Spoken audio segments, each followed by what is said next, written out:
Pues la verdad es que yo creo que en España tenemos un sentido del realismo totalmente reductor.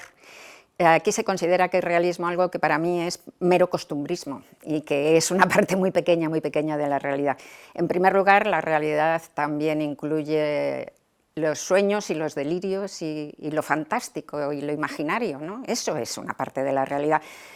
Hitler fue un delirio y cambió la realidad del siglo XX, hay que decir, ¿no? Eso en primer lugar, ¿no? Y luego además es que yo creo que en el siglo XXI, a estas alturas, pues la idea de la realidad es totalmente resbaladiza, confusa, gelatinosa. Yo lo tengo clarísimo, ¿no? Que entre lo que llamamos real y lo que llamamos fantástico, imaginario, pues hay simplemente un espejismo casi, ¿no? Una frontera borrosa que constantemente vibra, ¿no?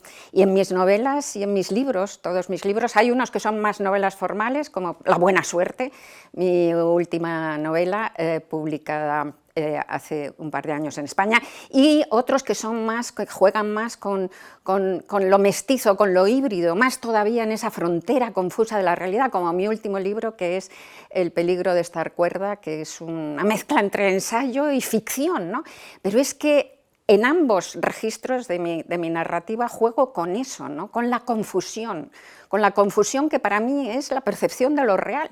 La percepción de lo real es justamente esa ida y esa vuelta entre lo tangible, lo notarial, esa veracidad notarial, y entre aquello que hemos imaginado, que hemos soñado. Yo a veces cuando pasan 20 años de algo que recuerdo, no sé si lo recuerdo, si lo he vivido, si lo he soñado, si me lo han contado, si lo he escrito, y todo tiene la misma veracidad, ¿no?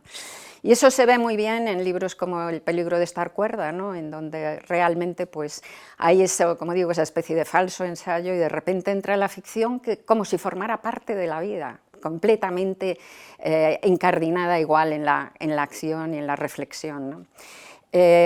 A mí nunca me ha gustado basarme para mi creación en esa realidad totalmente cerrada, pequeñita, de cajitas, ¿no? Que para mí ya digo que es costumbrismo y que es una reducción terrible, ¿no?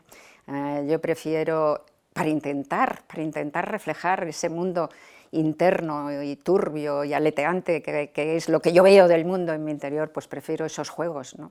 Y esos juegos pues son mucho más excitantes, son mucho más conmovedores. Ahí, por ejemplo, en La carne, ¿no? Pues hago siempre este tipo de cosas. Es otra novela mía, La carne, pues la protagonista es una comisaria de arte que hace una exposición sobre escritores malditos. Pues todos son de verdad los escritores malditos que cuento, menos una que me invento, ¿no? Y entonces esa manera de insertar dentro de, ya digo, de lo real notarial, lo imaginario, yo creo que refleja mucho mejor lo que de verdad es la percepción de la realidad en el mundo de hoy. De hecho, la autoficción como género nuevo contemporáneo creo que es una manera de expresar esa cualidad vibrátil de la realidad que tenemos mayoritariamente ahora en el mundo.